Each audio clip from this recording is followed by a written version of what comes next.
Selamat pagi. Ya, hari ini kita bertemu lagi. Koko Chandra mau sharing-sharing tentang firman Tuhan seperti biasa. Tapi sebelum kita mulai, kita mau berdoa dulu yuk. Adik-adik, yuk. Kita semua lipat tangan, tutup mata, ambil sikap yang baik. Ya, yang kalau kalian masih makan, mungkin bisa tinggalin dulu makannya, jangan sambil nyemil ya. Kita mau sama-sama berdoa. Yuk, kita berdoa. Tuhan Yesus, terima kasih buat kasih setiamu. Pagi hari ini Tuhan, kami sama-sama mau mendengarkan cerita firman Tuhan. Dan biarlah Tuhan apa yang disampaikan boleh menjadi pelajaran, menjadi kekuatan buat kami semua. Terima kasih Tuhan Yesus, ajar kami untuk selalu duduk diam, mendengarkan firman-Mu. Dan kami boleh mengerti apa yang disampaikan ya Bapak. Terima kasih Tuhan Yesus, kami mengucap syukur dalam nama Tuhan Yesus Kristus. Haleluya, amin. Ya, adik-adik, pada hari ini Koko Chandra seperti biasa mau cerita. Cerita tentang apa? Ya, Koko Chandra mau cerita. Suatu hari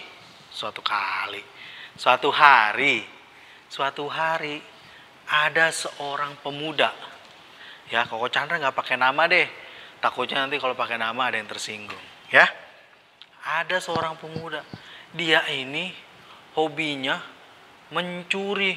Wah, siapa yang di sini adik-adik suka hobi mencuri? Jangan sampai ya. Hobi itu ngapain kayak main basket ya kan? Olahraga, hobi baca cerita, baca buku, hobi makan kayak Koko Chandra, ya kan? Nah, ini hobinya mencuri. Coba bayangin. Aduh, dan dia ini suatu hari lagi mencuri, ketangkep basah. Ketangkep basah ini bukannya ketangkap terus dimandiin gitu basah ya, bukan adik-adik. Ya, jadi ketangkep basah tuh dia lagi mencuri, ya, tiba-tiba langsung ada warga, wah maling, pencuri. Nah kayak gitu, akhirnya dia ketangkep. Ya, dia ketangkep, dibawalah dia. Ini kisah zaman dulu, kisah kerajaan. Dibawalah dia menghadap raja. Ya, menghadap raja. Rajanya akhirnya bilang, pencuri ini harus dihukum mati. Kasihan ya adik-adik. Tapi gimana ya? Pada zaman itu kalau kita mencuri, hukumannya pasti hukuman mati. Aduh, ngeri banget. Nah, si anak ini setiap hari menangis karena takut akan kematiannya. Dan di lain cerita, ya, di lain dari cerita ini, dia ini hidup dengan seorang ibu. Jadi, ya, anak ini cuma hidup dengan seorang ibu. Ya, ibunya seorang diri mengurus dia. Ibunya ini mendengar hal itu dan selalu menangis. Aduh, ibu ini nggak tega ya membiarkan anaknya dihukum mati. Akhirnya tibalah hari yang telah ditetapkan. Anak itu akan dihukum mati. Nah, ya, si algojonya, algojo ngeri banget ya kan, si yang eksekusinya nih. Biasa kalau pada zaman dulu ya, kalau mau dihukum mati itu selalu dibunyiin lonceng dulu. Loncengnya bukan lonceng kayak tukang es krim kecil ya, loncengnya gede, ya, loncengnya gede kayak apa ya, lonceng raksasa lah gitu. Kalau kalian pernah lihat di film-film Cina tuh, di kuil-kuil gitu ya, yang loncengnya itu gede banget. Ya, yang kalau dipukul tuh harus pakai balok kayu yang gede. Tong tong gitu. Nah, pada hari itu ya, ketika lonceng itu mau dibunyikan, udah dipukul tapi nggak bunyi-bunyi. Dipukul lagi, nggak bunyi-bunyi. Ya, raja akhirnya heran, kenapa ini lonceng dipukul tapi nggak bunyi-bunyi. Ternyata adik-adik, ya, ketika dilihat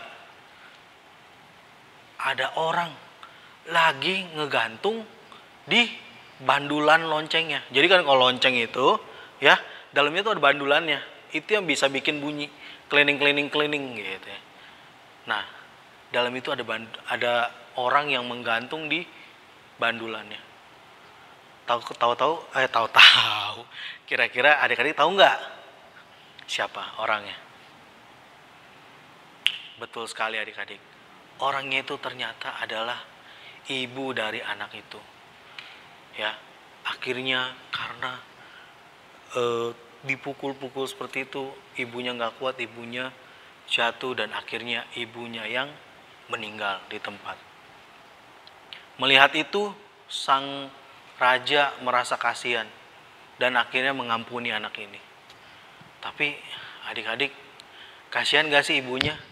Padahal kalau kita lihat yang salah itu anaknya atau ibunya ya? Kalau kita lihat yang salah anaknya. Tetapi itulah seorang ibu, ya. Orang tua itu selalu mau berkorban buat anaknya.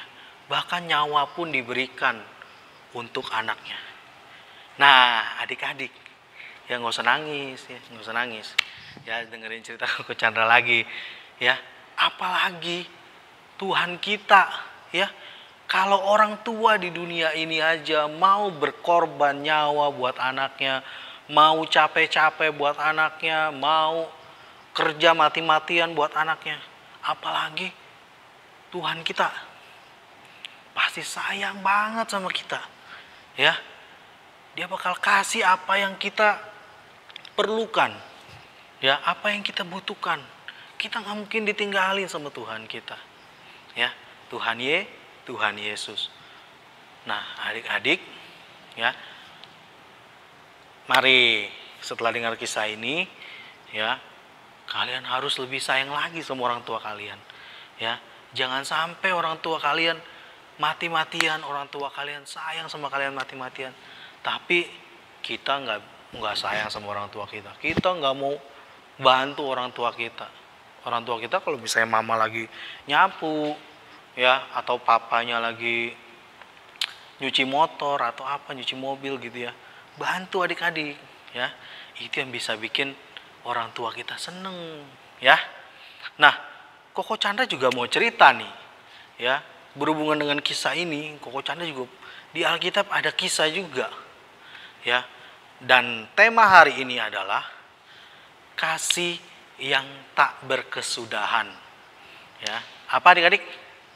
Kasih yang tak berkesudahan. Artinya kasih yang terus menerus, ya, nggak ada ujungnya, ya, kayak kisah tadi. Kasihnya tuh sampai akhir hayat, ya, nggak ada ujungnya, ya. Koko Chandra akan bahas kisah ini dari Alkitab kita. Kita mau, mungkin adik-adik bisa baca di rumah, ya, kisah tentang Abraham, ya, yang ngobrol sama Tuhan tuh, yang tawar-menawar sama Tuhan, ya. Di Kejadian 18 ayat 16 sampai 33. Kejadian 18 ayat 16 sampai 33, ya. Koko Chandra akan rangkum ceritanya, ya. Enggak Koko Chandra baca ayatnya karena terlalu panjang. Suatu kali Tuhan berfirman kepada Abraham bahwa karena Tuhan itu melihat kota Sodom dan Gomora itu udah terlalu terlalu keji, terlalu jahat, ya. Tuhan itu melihat, wah, bangsa ini benar-benar kacau lah, udah terlalu hancur kehidupannya, ya. Jadi Tuhan bicara sama Bapak Abraham pada waktu itu, aku akan menghancurkan kota Sodom dan Gomora ini, ya. Lalu Abraham teringat pada sahabatnya, namanya Lot, sama keponakannya Lot, ya. Abraham ingat. Lalu Abraham tawar-menawar sama Tuhan. Coba bayangin ya, saking dekatnya Bapak Abraham dengan Allah, ya, bisa seperti apa ya? Bisa tawar menawar gitu ya, bisa ngobrol secara langsung. Keren banget ya. Nah, waktu itu Bapak Abraham bilang begini, Tuhan, sekiranya ada 50 orang aja, kira-kira bangsa Sodom dan kota Sodom dan Gomora akan dihancurkan atau enggak? Kata Tuhan, kalau ada 50 orang, aku enggak jadi hukum. Oke, terus dihitung-hitung lagi. Aduh, Tuhan, kalau 45 gimana 45? Ya, dikurangin 5 gitu, kurangin 5. Nawar nih dari 50 ke 45. Kurangin 5 gimana? Oh, ya udah, nggak apa-apa deh. Pokoknya kalau sampai ada 45 orang yang benar, hidupnya benar di mata Tuhan, hidup benar, ngerti ya adik-adik ya. Hidupnya ya kudus gitu ya, nggak melakukan perbuatan dosa gitu ya. Aku akan mengampuni bangsa kota Sodom dan Gomora. Terus Abraham mikir lagi. Aduh, Tuhan, kalau 30 gimana 30 gitu ya. Kata Tuhan, 30, oke. Kalau ada 30, saya ampunin. Wah, si Bapak Abraham ngitung-ngitung lagi. Aduh, kayaknya 30 juga nggak ada deh. 20 deh, 20. 20 gimana Tuhan? Nawar lagi. Udah dari 50, 45, 30 ke 20. Oke, kalau ada 20, boleh. Saya nggak bakal hukum, kata Tuhan. Terus dihitung-hitung lagi, kayaknya nggak nyampe deh 20. 10 nih terakhir, kata Bapak Abraham. Ya. Akhirnya kata Tuhan, oke, deal. Ya, kayak deal or no deal ya kan. Deal, 10 ya. Saya nggak bakal hancurin. Nah, adik-adik, ternyata tahu nggak sih, pada waktu itu yang benar itu cuma berapa orang? Cuma sebenarnya nih ya, ada 6 orang. Sebenarnya 6 orang. Siapa aja itu ya? Lot, istrinya, nih ingetin ya adik-adiknya. Ada 6 orang. Lot, istrinya, 2 anak perempuannya, dan 2 calon menantunya. Ya adik-adik ingat, Lot, istrinya, istri 1 orang ya. Lot, istrinya, 2 orang anak perempuannya, 2 orang calon menantunya. Tapi adik-adik ya, ketika Lot bilang sama 2 calon menantunya tadi, calon menantunya malah mengolok-olok si Lot ya, dan dia nggak mau ikut pergi. Akhirnya musnahkanlah 2 orang itu. Dan yang pergi ke kota Zoar, ya, ke Zoar, ya, yang jadi Lot disuruh sama malaikat Tuhan untuk pergi menyelamatkan diri ke Zoar. Ingat ya adik-adik, ke Zoar. Ya. Yang lari ke Zoar ada tinggal 4 orang. Lot, istrinya, dan 2 orang anaknya. Dan pada saat disuruh lari kenceng, malaikat bilang, jangan pernah menoleh ke belakang. Dan yang adik tahu kan, yang adik-adik tahu, istrinya Lot menoleh ke belakang. Dan akhirnya menjadi apa? Menjadi tiang garam. Tiang garam asin dong. Iya. Ya, jadi tiang garam adik-adik. Dan akhirnya yang selamat sampai ke kota Zoar, sampai ke Zoar hanya 3 orang. Lot dan 2 anak perempuannya. Gimana adik-adik? Ya. Sebenarnya Tuhan itu nggak mau menghancurkan kota Sodom dan Gomora, nggak mau. Tuhan itu sayang banget, ya. Tapi seperti itulah adik-adik. Walaupun kota Sodom dan Gomora itu udah berantakan banget, Tuhan masih mau menyelamatin, ya, 3 orang, ya, dari kota Sodom dan Gomora itu. Karena apa?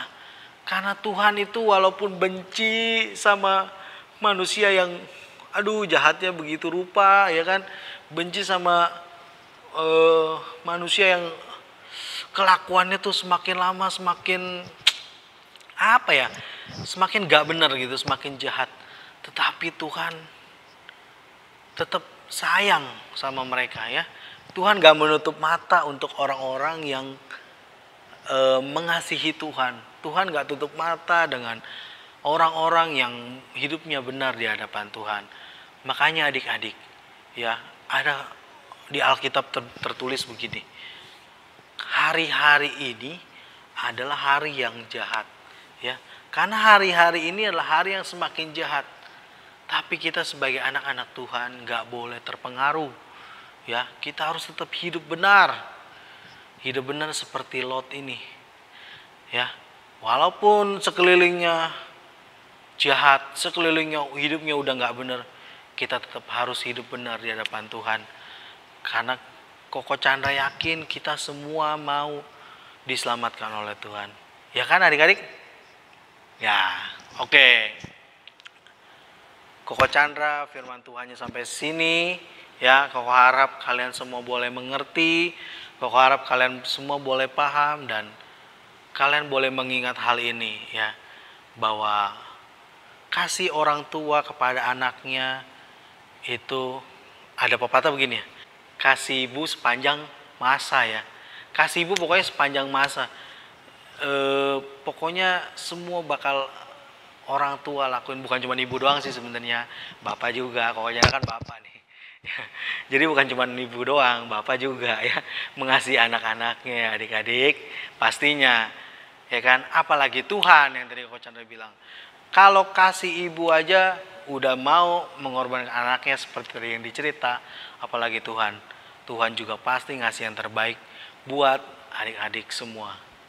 Oke, Koko Chandra sampai di sini cerita firman Tuhannya. Nanti jangan lupa setelah ini kita ada sesi kuis seperti biasa sama Cialis. Ya, adik-adik tetap semangat dan kita mau berdoa yuk untuk mengakhiri firman Tuhan pada pagi hari ini.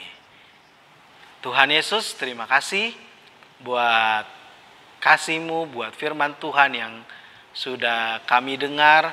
Dan biarlah Tuhan apa yang kami dengar ini boleh kami lakukan untuk kehidupan kami sehari-hari. Boleh menegur kami agar kami boleh menjadi pribadi yang lebih baik lagi. Untuk hidup kami sendiri, untuk orang tua kami, untuk lingkungan sekitar kami ya Bapak. Terima kasih Tuhan, ajar kami untuk selalu mengerti akan kebenaran firman-Mu, untuk kami selalu boleh mengerti apa yang menjadi kehendak-Mu Tuhan dalam hidup kami. Berkati kedua orang tua kami, berkati pekerjaannya, berkati kesehatannya, Kau yang limpahkan berkat yang daripada-Mu ya Tuhan. Terima kasih Tuhan Yesus, kami mengucap syukur dan kami serahkan semua ke dalam tangan-Mu. Di dalam nama Tuhan Yesus Kristus kami sudah berdoa dan mengucap syukur. Haleluya, amin.